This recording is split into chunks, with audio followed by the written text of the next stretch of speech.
I don't agree with Dr. Phil on most things, but there is one quote that he said that I've got to agree with. He said, "No matter how flat you make a pancake, it's still got two sides." Yeah, that is true. And I think it's pretty telling that only William is the one who needs to take accountability in this whole feud. I mean, does Harry have any plans to do the same? If not, it sounds like he expects his older brother to grovel, and nobody appreciates being asked to grovel. It also seems like Harry believes that his brother wants to reconcile when it is pretty clear to the rest of us that William has moved on. William seems perfectly content in his life and marriage, and if Harry's not in it, well, alright, sometimes that's just how the cookie crumbles. William might not have anything more that he can do. Harry wants something that nobody can give him, which is inner peace. Harry has to figure that out on his own. And Harry has said that his stupid book Spare is supposed to help little Louis and Charlotte, but he would have to be an even bigger idiot than I thought he was to believe that anybody in the media or the world of the royals would be influenced by the book that he is so obviously authorized just to make a quick buck. He knows that he is selling his family's dirty laundry, and surely he has enough conscience to know that this was not helpful to anybody except himself, if that even. So Harry basically just wants William to validate his complaints and his choice to write this book because he knows deep down inside that it was a money-grubbing, nasty thing to do. And I would guess, knowing Harry and the good stock he comes from, he simply does not feel at peace right now. Harry is trying to sell his family's dirty laundry, but really he's just exposing himself to be this petty, nasty, lying troublemaker. Louis and Charlotte certainly do not need help. They are a part of a happy, loving family and extended family too. I mean, you can just see how much Charles loves those children, and Catherine's close family also gives them a chance at a normal life. So Harry's trying to cover up his own instability by pretending that he really cares about his niece and his nephews. Thank goodness, though, these gorgeous, well-mannered kids have William and Catherine as parents. Harry maybe needs to focus on his own invisible kids. If they're real, they're going to be raised to be so spiteful and egotistical and jealous and entitled as well, just like him and Meghan. I'm afraid the only thing in their lives that might spoil things is their Uncle Harry trying to put ideas of jealousy or division in their little heads. Now, for the time being, they seem to be so supportive of one another. Louis, for example, will run after Charlotte with flowers, and Charlotte likes helping George with protocol at the funeral. And they're simply not the type of kids to always compete for attention. They've got plenty of attention from both their parents. They are very unlike Harry was when he was their age. I think they are also being raised to understand that they're all going to have their role, and it is valuable in their own way. And then Harry wants to introduce this idea that they should be resentful and they should feel trapped in their positions.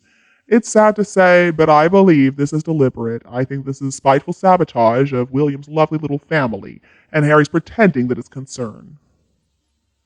And I don't even understand what he expects an apology for. Prince William is hardly responsible for what the tabloids write about him or Meghan, or that the staff finds her so awful they find her endless demands tiresome and a pain in the bottom to deal with. But Prince William did have a problem with the way that she was acting towards staff, and so he spoke to Harry about her rude and abrasive behavior and the way that she treated staff in general. Meghan obviously does not understand how to address people respectfully, and she also doesn't know how to endear herself to people. Meghan has alienated basically her whole family and also Harry's family and friends too. And if Harry decided not to listen to his older brother, well, that's his problem. The two of them are just so overly sensitive, so thin-skinned. Nobody could even have a simple conversation with them without the two of them just blowing up.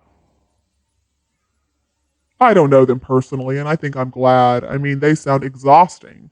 Ultimately, though, this power play comes from Meghan's jealousy because she did not get what she wanted, and then Harry is just trying his best to keep her happy, to give in to her every little whim as she tries to compete with William and Catherine.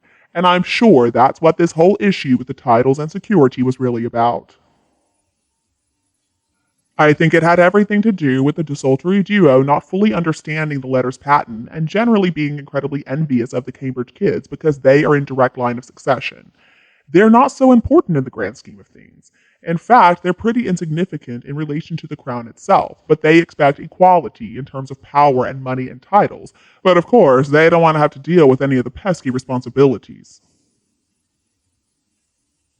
When it comes to the crown, they're certainly not equal, but they cannot seem to understand that. And everybody is just tired of their constant demands and their attention-seeking behavior. Obviously, they did not want to live a life of service, and they didn't want to play a supporting role in the monarchy. And that's why they just keep on whining on the Australian tour. They're whining the rest of the time and demanding to be half in, half out royals. And they really thought the royal family was going to give in to their threats. Well, of course they didn't. And now they're whining about it still over 2 years later in the biggest wine fest the world has ever seen. The fact is, William has taken accountability along with Catherine. They are taking accountability for the Prince and Princess of Wales functions on behalf of the monarchy, as well as the people of Britain and the Commonwealth. So I'm sorry, Harry, if you really want to be a celebrity in Hollywood and you want to throw your whole family under the bus, then tough. It's not right for you to come running back when everything goes south and your wife moves on, like she has done a few times before already. Only this time, she's probably going to walk away with a huge payoff and annual maintenance for herself and the invisible kids, too.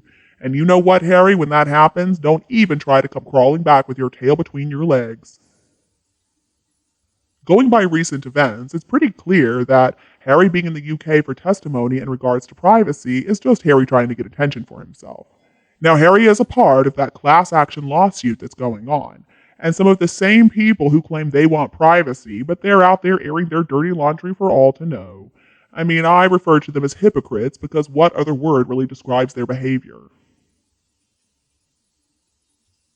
They already knew 28 days in advance that Harry was going to be there. So guess who was simply not available? I mean, we all know what's happening in France right now.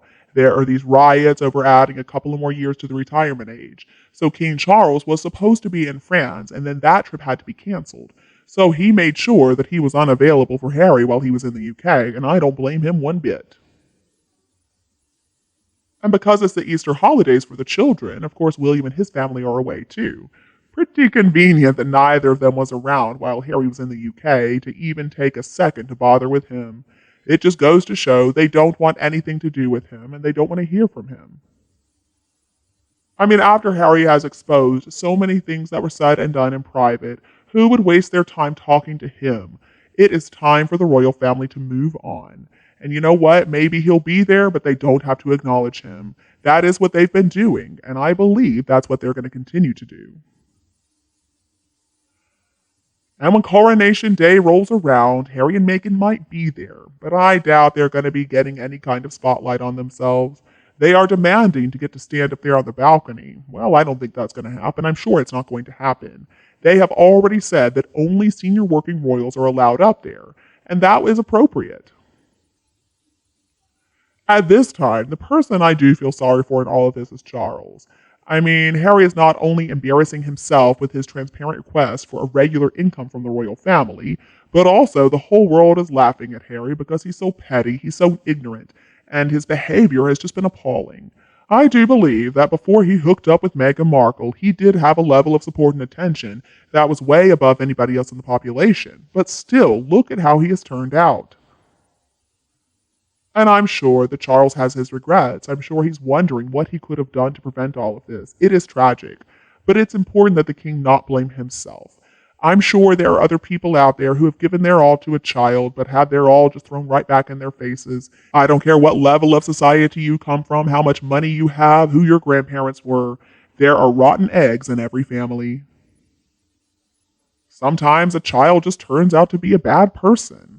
And you know what? Many parents continue beating themselves up for how they turned out, but it's not right. Now, to be honest, as far as a relationship reconciliation between the king and Harry, I'm afraid that Charles needs to accept that that might not be possible.